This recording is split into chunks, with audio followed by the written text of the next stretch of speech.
ఓం హ్రీంకారాసనగద్భితానలసికాం సౌహక్లీం కళాంభిప్రతీం సౌవర్ణాంబరధారణీం వరసుధాధౌతాం త్రినేత్రోజ్వలాం వందే పుస్తకపాశమంకుశధరాం స్రగ్భూషితాముజ్వలాం త్వాం గౌరీం త్రిపురాం పరాత్ ప్రగలాం శ్రీచక్ర సంచారిణీం. ఓం శ్రీ బెజవాడ కనకదుర్గాదేవ్యై నమః. శ్రీ దుర్గామల్లేశ్వరాభ్యాం నమః. చాలా మందికి కొన్ని అనుమానాలు ఉంటాయి. ఏమంటే మేము నిత్యం పూజ చేస్తున్నాం ప్రతిరోజు కూడా, అయినా సరే మేము కోరుకున్న కోరికలు తీరడం లేదు.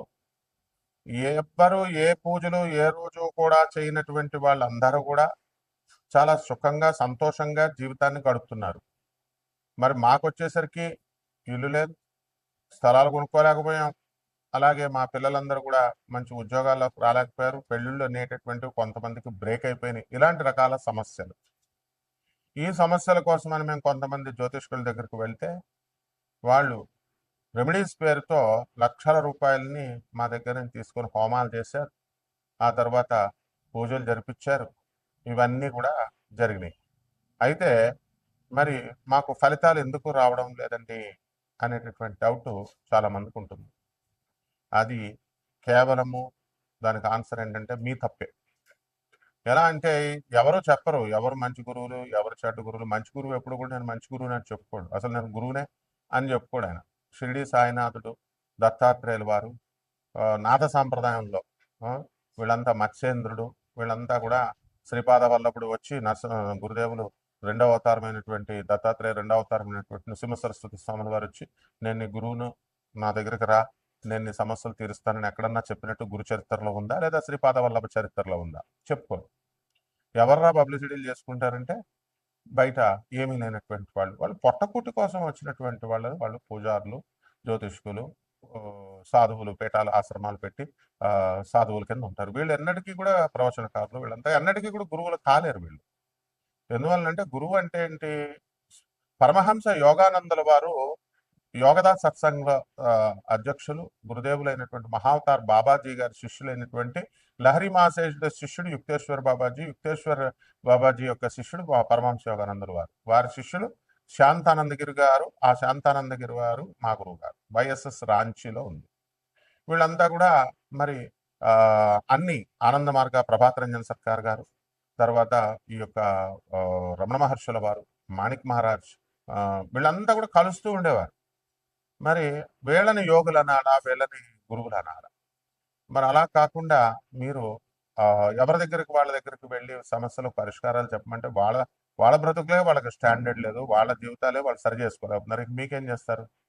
పరమహంస యోగానందుల వారు మాత్రం క్లియర్ గా చెప్పారు what is the definition of a guru అని. A guru should be designated by the God. భగవంతుడు డెసిగ్నేట్ చేయాలి, గురువు కింద నియమించాలి. ఇప్పుడు సర్వజ్ఞ పీఠం ఉంది, జగద్గురువులైనటువంటి ఆది శంకరాచార్యులు వారు వచ్చారు. ఆయన గురుదేవులుగా సాక్షాత్ పరమశివుడు కాబట్టి సర్వజ్ఞ పీఠానికి గురుదేవులుగా డెసిగ్నేట్ చేశారు. ఇప్పుడు మా గురువు గారు భారతీ తీర్థస్వాములు వారు ఉన్నారు. ఈ వాజ్ డెసిగ్నేటెడ్ ఇన్ 1989 ప్లాంటిఫ్ ని ఆయన ఆ సర్వజ్ఞ పీఠాన్ని అధిరోహించారు, వారు జగద్గురువులు. అలా అండ్ ఆ గురువు పరంపర నుంచి రావాలి. అంటే ఇప్పుడు మనం ఒక పూజ చేస్తాం, ఆ పూజ చేసినప్పుడు దానికి ఫలితము ఆ గురుమండల వ్యవస్థ నుంచి రావాలి, దట్ సిస్టమ్ నుంచి రావాలి. వీళ్ళకేమొస్తాయి? ఇప్పుడు వీళ్ళు మామూలుగా పాపం మీరు ఏదో దండం పెడతారు, వాళ్ళు కూడా పాపం ఏదో దండం పెట్టించుకుంటారు, ఆరోగ్యాలు ఉండాలని చెప్పి ఆశీర్వదిస్తారు, అంతవరకే చేయగలుగుతారు. కానీ ఆశీర్వాదం ఫలించాలంటే వాళ్ళకు వాక్ సిద్ధి ఉండాలి, సాధన బలం ఉండాలి, డిసిగ్నేటెడ్ బై గాడ్ అయి ఉండాలి వాళ్ళు. ఇవన్నీ ఉండవు. కాబట్టి మన భ్రమలు మనం వెళ్తూ ఉంటాము. గురుగారు గురుగారు అని చెప్పేసి దండాలు పెడుతూ ఉంటారు, వెళ్తూ ఉంటారు. ఓకే, ఇట్స్ ఓకే, తప్పేం లేదు. ఎవరికి చేసినా సరే సాక్షాత్తు శ్రీకృష్ణ పరమాత్మకే చెందుతుందన్నారు, బాగుంది. దండాలు అయితే శ్రీకృష్ణుడు తీసుకుంటాడు, మరి రిజల్ట్ వీళ్ళు ఇవ్వాలి కదా. వీళ్ళు కదా మీకు హామీలు ఇచ్చి డబ్బులు తీసుకున్నది, హోమాలు చేసింది. కాబట్టి వీళ్ళకి ఆ శక్తి లేనప్పుడు, ప్రగల్భాలు చెప్పినప్పుడు బుద్ధి లేనటువంటి మీరు విన్నారు, అందువల్ల తప్పు మీదనమాట. ఏం పరమహంస యోగానంద కనబడలేదా? ఆదిశంకర్లు కనబడలేదా? స్వామి వివేకానంద కనబడలేదా? రామకృష్ణ పరమహంస కనబడలేదా? ప్రభాత్ రంజన్ సర్కార్ ఆనందముక్తి గారు కనబడలేదా? పరమహంస యోగానంద వారు కనబడలేదా? వినరు, మీరు చెప్పినా వినరు. అండ్ ఏంటంటే ఒక్కసారి ఫోన్ కొడతారు, అక్కడ వాట్సాప్ ఓన్లీ అని మనం పెట్టినా సరే నాయన మీరు ఖచ్చితంగా ఫోన్ కొడతారు. ఫోన్ కొట్టి గురుగారండి ఇంకా గురుగారు బాత్రూంలో ఉన్నారో లేకపోతే ట్రావెలింగ్లో ఉన్నారో పూజలో ఉన్నారో కాలేజీలో ఉన్నారు నేను యూనివర్సిటీలో ఉన్నాము ఏం చూడరు ఇంక. కొట్టేస్తే మీరు కొట్టేసిన టైం మేము ఎత్తేయాలి ఎత్తేసి మేము చెప్పేసేయాలి ఆ తర్వాత చేయమంటే ఇంక మళ్ళీ చేయడాలు ఉండవు ఇక వాట్సాప్ పెట్టమంటే పెట్టడాలు ఉండవు మంత్రాలు తీసుకుంటారు దాని ఫాలో అప్ చెప్పరు ఫాలో అప్ చెప్పండి రా అంటే గంట గంటకు ఫాలో అప్ చేసి గురుగారు ఇప్పుడు స్టార్ట్ చేస్తున్నానండి తర్వాత రేపు స్టార్ట్ చేస్తానండి ఇయ్యా ఒక పరంపరలో వెళ్ళాలి ఒక తర్వాత ఏమైనా తిడితే అలిగేస్తారు మీకు కావాల్సిన యక్షిణి మంత్రాలు యక్షిణి చీల్చేస్తుంది యక్షిణి అంటే ఏంటనుకుంటున్నారు ఈ యూట్యూబ్లో ఉన్నటువంటి యక్షిణి దేవతల గురించి చెప్పిన వాళ్ళు వీళ్ళకి ఏం తెలియదు వాళ్ళకి యక్షిణి ఒక ఆత్మ అంటాడు ఒకడు చచ్చిపోయిన ఆత్మ ఒకడు అయిపోయింది అంటాడు వాడేమో సిద్ధి పొందేసిందని ఆ ఛానల్ వాళ్ళు ప్రచారం మనం వెళ్ళడం మానేస్తే ఆ ఛానల్ వాళ్ళు ప్రచారం ఇలా రకరకాలుగా ఈ యక్షిణి అనేటటువంటిది మలమూత్రాలు తినాలంటాడు ఇంకొక దౌర్భాగ్యుడు తర్వాత రొమాన్స్ చేస్తుంది మీకు అర్ధరాత్రులు వచ్చి అని చెప్తాడు ఇంకొక రాస్కెల్ ఇదే యక్షిణి దేవతల గురించి చెప్పింది వాళ్ళ పేర్లోనే ఉంది దేవతలు అని యక్షిణి దేవతలు అని యక్ష గంధర్వ కిన్నెర కింపురుష దేవతలు వీళ్ళకి ఎందుకు ఈ సాధన కఠినమైనటువంటిది అని అంటే మనకి ఆ అవి చాలా మామూలు మిగతా దేవతలందరూ కూడా నువ్వు స్నానం చేసి చేయకపోయినా పూజ స్నానం చేసి చేసినా స్నానం చేయకుండా చేసినా వాళ్ళు ఏమనుకోరు నైవేద్యాలు నువ్వు ఎలా చేసినా ఏం చేసినా శుభ్రత మడి మడి అని మడి బట్టలు కట్టేసుకోవడం కాదు మడి అంటే ఈ మధ్య కాలంలో బిల్డప్ ఎక్కువైపోయింది మడి భోజనాలు అంటాడు ఒకడు ట్రస్ట్ పెట్టేస్తున్నాం మడి భోజనాలు చేసేస్తాం కింద ఉపన్యాసాలు ఇచ్చేస్తాం డొనేషన్స్ ఇచ్చేయండి ఇక్కడ కాశీలో ఎవడో అనామకుడు వాడు ఎవడో కట్టేవాడు అంతకుముందు అరుణాచలం గురించి పబ్లిసిటీ చేశాడు ఆయన తర్వాత అందులో ఎవడో వాళ్ళందరూ డబ్బులు ఇచ్చారు వాడు మాయమైపోయాడు వాడు అక్కడ వర్క్స్ ఏం జరగలేదు ఇస్ ద వే తర్వాత ఇంకొకడు మడి కట్టుకుంటున్నామండి మడి పూజల్లో ఉన్నామండి మడి భోజనాల్లో ఉన్నామండి ఇవన్నీ బిల్డప్లు చీరేస్తుంది యక్షిణీ దేవత ఏంటంటే మనకి కోపం అధికంగా ఉంటుంది at the same time very disciplined సాధన చేసేటటువంటి వాడు మినిమం శుభ్రం ఉండాలి శుభ్రత కలిగి ఉండాలి అంటే స్నానం చేసేస్తే సరిపోతుందా అంటే నీ యొక్క మంచి బుద్ధులు ఇవన్నీ కూడా చూస్తున్నాను తర్వాత ఈ యొక్క మంచి బుద్ధులు ఈ మినిమం పవిత్రత పాటించాలి and you should respect her you should ఆమెను గౌరవించాలి ఆమె మంత్రాన్ని గౌరవించాలి ఆమె ప్రజెన్స్ వస్తుందని నమ్మాలి నువ్వు ఆమెను ఎక్కడ అగౌరవపరిచినా సరే నేను చీల్చేస్తుంది కాబట్టి ఈ ఈ విధవలేమో నువ్వు లవ్ చేయి కామాతురణం నా లజ్జా నా భయం అని ఈ విధవలకే బుద్ధి లేదు అసలు చెప్పే విధవలకి కామంతో అర్ధరాత్రులు వస్తుంది మేముతో రొమాన్స్ చేస్తుంది మీ ఆవిడని ముట్టుకోనివ్వదు అంత నాన్ సెన్స్ అంతా చెప్తారు ఏదో వీళ్ళేదో యక్షిణి సాధన చేస్తారు ప్రపంచంలో ఎవడో చేయలేదు యక్షిణి సాధన నేను తప్ప సో ఇది గుర్తుపెట్టుకోండి ఎందువలనంటే ఆ సిద్ధి ఆ యొక్క లక్షణాలు ఇవన్నీ కూడా మనకి చెప్పేటటువంటి మాటలను బట్టి అర్థం అవుతాయి మనకి మీరు తెలుసుకోవాలి అది సో అటువంటి యక్షిణి మతం దగ్గర మీరు డిస్రెస్పెక్ట్ ఇవ్వకుండా తర్వాత ఆమె పట్ల అగౌరవంగా ప్రవర్తించకుండా అసభ్యకరంగా ప్రవర్తించకుండా ఇలా మీరు చేసుకున్నప్పుడు తప్పకుండా ఆమె భౌతికమైనటువంటి వరాలను ఇచ్చేటటువంటి దేవత కాబట్టి అద్భుతమైనటువంటి డబ్బుని సంపదని ఇస్తుంది ఇంకా కొంతమంది దశమహావిద్యలు నేర్పండి అంటారు నేర్పేయడమే ఇదేంటి ఏమైనా ఫిజిక్స్ కెమిస్ట్రీ మ్యాథ్స్ ట్యూషన్ ఇస్తే వచ్చేసేది ఐఐటి ఇచ్చేస్తామని చెప్తారు నారాయణ శ్రీ చైతన్యం లేదా ఐఐటి సీట్లు వీళ్ళ చేతుల్లో ఉన్నట్టు మేము ఇప్పించేస్తాం ఆకాష్ ఐఐటి ఫిడ్జీ అంతా ఐఐటి చేత వాళ్ళ కౌన్సిలర్లు చెప్తారు ఐఐటి ఇచ్చేస్తామండి డైరెక్ట్ సీటు అసలు MRPTC act monopolies restrictive trade practices act ప్రకారము ఎవరైతే గ్యారంటీ ఇస్తారో వాళ్ళని బొక్కలు వేసేయచ్చు అనమాట ఇవన్నీ తెలుసుకోవాలి మీరు అలాగే ఈ యొక్క దశమహావిద్యలు ఇచ్చేయండి దశమహావిద్యలకు మీరు డిసిప్లిన్ రావాలా తిడితే మీరు పడాలి గురువుకే ఎదిరిస్తారు మీరు డేట్ ఆఫ్ బర్త్లు చెప్తారు చెప్పేసేయండి ఫోన్లో అంటారు ఇవన్నీ కాదు అలాగే కోటాను కోట్ల మంది కామన్ ప్లాట్ఫారం మీద చెప్పబడేటటువంటి రాశులు ఇవి కాబట్టి రాత్రికి ఒక దౌర్భాగ్యుడు నాకు ఫోన్ చేశాడు రాత్రి మారిపోతాయండి నేను మీ అభిమాని అండి మీరంటే రెస్పెక్ట్ అండి అంటాడు బాగానే ఉన్నాడు చెప్పి సగం తెచ్చి అర్థం అవట్లా ట్రావెలింగ్ లో ఉన్నప్పుడు అప్పుడు కొడతారు అనమాట ఏమంటే నిన్నటి దాకా బాలేంది జూన్ 1 వరకు బాలేని జాతకము జూన్ ట్రాన్సిషన్ జూన్ 2 నుంచి గురుడు మిథున రాశి నుంచి కర్కాటక రాశిలోకి వచ్చేస్తున్నాడు రాత్రి మారిపోద్ది అంటారు బుద్ధి లేని విధవ ఫస్ట్ అసలు జాతకాలు మారడం అంటే రాశి ఫలాలు ఈ గాడిదలు చెప్పేటటువంటి అందరూ ఇది జాతకాలు మారిపోతాయి ఈ పూజలు చేసేస్తే మారిపోతాయి ఇది చేసేస్తే మారిపోతాయి అని చెప్తే నువ్వు చేయించుకున్నటువంటి వాళ్ళకి ఏమైనా మారిందా నువ్వు ₹1 ఇవ్వలేదు పావలా ఇవ్వలేదు స్టూపిడ్ ఫెలో మారిపోద్దా అని నువ్వు డిస్కషన్స్ చేయడానికి ఆ ఫోన్ నెంబర్ పెట్టింది నేను ఏమైనా మీ ఫ్రెండ్ నా 2 hours టైం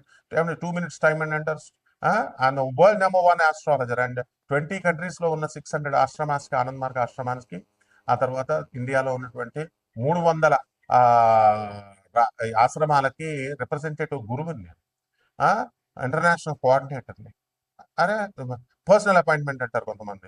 పర్సనల్ అపాయింట్మెంట్ అనేది కుదరదు. బికాస్ యాజ్ ఎ ప్రొఫెసర్ నాకు మొత్తం ఆల్ ఇండియాలో ఉన్నటువంటి స్టూడెంట్స్ని మేము చూసుకోవాలి. సివిల్ సర్వీసెస్ ఇలాంటి ఎగ్జామ్స్ రాసేవాళ్ళు ఉంటారు.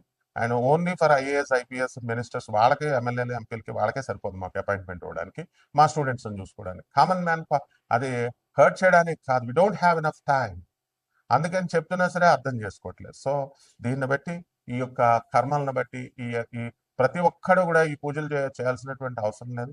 అయినా సరే మీ జాతకాలను మార్చుకోవచ్చు డిసిప్లిన్ వల్ల. అది ఎలాగో మా ఒక్కొక్క రాశికి ఎలా ప్రభావితం చేస్తుంది అన్నది నేను చెప్తాను. మీనరాశి, ఈ మీనరాశి వారికి అందరికీ కూడా ఏలినాటి శని జరుగుతుంది. కాబట్టి ఈ ఏలినాటి శని ప్రభావం వల్ల అనేకమైనటువంటి ఉపద్రవాలు మీకు చుట్టుముట్టుతాయి. ముఖ్యంగా అపనిందలు. మీరు ఎవరిని ఏం అనకపోయినా, ఎవరికి ఏది హాని చేయకపోయినా కూడా అందరూ మీపై ఏడవడం అలా జరుగుతూ ఉంటుంది. అలాగే మీ ఉద్యోగ విషయాల్లోకి ఏ విధమైనటువంటి భయభ్రాంతులకి గురి కావాల్సినటువంటి అవసరం లేదు. మీకు ఏలినాటి శని జరుగుతున్నప్పటికీ కూడా అన్ని రాశుల వారికి ఉద్యోగాలు కోల్పోతారేమో తప్ప ఈ యొక్క మీనరాశి వారి ఉద్యోగాలు కోల్పోరు. అలాగే 2 జూన్ 2026 సంవత్సరం తర్వాత వీరందరికీ కూడా ఉద్యోగాలు రావడం అనేటటువంటివి జరుగుతాయి. చిన్న పిల్లల దగ్గర నుంచి పెద్దవాళ్ళ దగ్గర వరకు కూడా వీళ్ళకి చదువుల్లో బ్రహ్మాండంగా మార్కులు రావడం, పాస్ అవడం ఇలాంటివన్నీ కూడా జరుగుతాయి. డిసిప్లిన్, క్రమశిక్షణ అనేటటువంటిది బ్రహ్మాండంగా రావడం అనేటటువంటివి జరుగుతుంది. అలాగే వ్యవసాయంలో మీరు రకరకాల హైబ్రిడ్ విత్తనాలు వేస్తూ, పంటలు పండిస్తూ, రీసెర్చ్ చేస్తూ బ్రహ్మాండంగా చేయడం అనేటటువంటివి జరుగుతాయి. అలాగే మీరందరూ కూడా చిన్నపిల్లలతో ఆడుకోవాలని చెప్పేసి మనసు ఉబిళ్ళూరుతూ ఉంటుంది. అలాగే మీకు పిల్లలు లేనటువంటి వాళ్ళకి కూడా పిల్లలు పుట్టేటటువంటి అవకాశాలు ఉన్నాయి.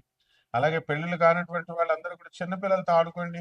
పెళ్లిళ్ళు చేసుకోవాలని అనిపిస్తుంది. వెంటనే మీరందరికీ కూడా వివాహ యోగాలు గురు 5వ ఇంట్లోకి వచ్చేస్తున్నాడు. అనుకోకుండా మీకు పెళ్లి సంబంధాలు రావడం ఇలాంటివన్నీ కూడా జరుగుతాయి. అలాగే విదేశాలకు వెళ్ళాలని ప్రయత్నించేటటువంటి వాళ్ళందరికీ కూడా విదేశాల్లో మీకు సీట్లు రావడం అనేటటువంటివి జరుగుతాయి ఖచ్చితంగా. లైఫ్ని సీరియస్గా తీసుకోవద్దు, కానీ విషయాలను సీరియస్గా తీసుకోండి.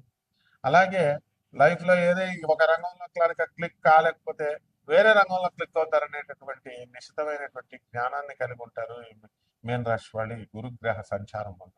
గురువు జూన్ 2, 2026 సంవత్సరం తర్వాత మనకి కర్కాటక రాశిలోకి వస్తున్నాడు. అద్భుతాలు చేస్తారు మీరంతా కూడా. కాబట్టి ఈ యొక్క మీనరాశి వారికి అందరికీ కూడా షష్ఠ స్థితిగతుడైనటువంటి కేతుగ్రహ ప్రభావం వలన విదేశాలలో మీకు మంచి పరపతి ఉంటుంది.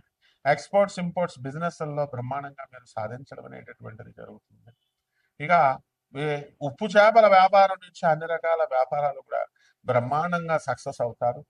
హోల్సేల్ వ్యాపారాలు, గోల్డ్ షాపులు, ఫ్యాన్సీ షాపులు, బట్టల షాపులు, అలా హాస్టల్స్, ఇక అన్ని రకాల బిల్డర్స్, రియల్ ఎస్టేట్ వ్యాపారాలు ఇవన్నీ కూడా మీకు కలిసి వస్తాయి. సినీ, సంగీత, సాహిత్య రంగాలలో ఉన్నటువంటి వాళ్ళందరికీ కూడా సన్మానాలు మీకు జరుగుతాయి అన్నమాట. అలాగే మీడియా రంగంలో ఉన్నటువంటి వాళ్ళందరికీ కూడా కొంచెం ప్రమోషన్లు రావడం, ముందుగా ఎదిగిపోవడం ఇలాంటివన్నీ కూడా జరుగుతాయి. అందువల్ల పరిహారాలు ఏం చేయాలంటే చక్కగా మీరు ఈ యొక్క ఏలినాటి శని కాబట్టి శని జపం చేయండి, శని స్తోత్రాలు చదవండి, శనికి కిలోంపావు నల్ల నువ్వులు, నల్లని వస్త్రాలు ఇచ్చి పేద బ్రాహ్మణులకు శనివారం నడుమ 8 గంటలకు దానం చేసుకోండి. దశ మహావిద్యల్లో ఒకటైనటువంటి తారాదేవి అమ్మవారి యొక్క మంత్ర జపం చేసుకోండి, హోమాలను చేసుకోండి. అలాగే ఈ యొక్క రావి చెట్టును ఒక దాన్ని పెంచండి, లేదా మేడి చెట్టుని పెంచండి. చిన్న చెట్టుని తెచ్చుకొని ఇంట్లో వేయండి, కుండీలో నీళ్లు పోయండి. తులసి చెట్టుని ఏ విధంగా అయితే రోజు ప్రార్థిస్తారో ఆ విధంగా ప్రతిరోజు కూడా ఆ రావి చెట్టుని కానీ మేడి చెట్టుని కానీ మీరు పెంచండి. దేవతా వృక్షాలు ఆ తర్వాత పెద్ద అయిన తర్వాత తీసుకెళ్లి బయట మీరు వేసి పెంచుదురు కానీ ఈ రకంగా మీరు చేసుకున్నట్లయితే బ్రహ్మాండంగా ఉంటుంది. శుభమస్తు.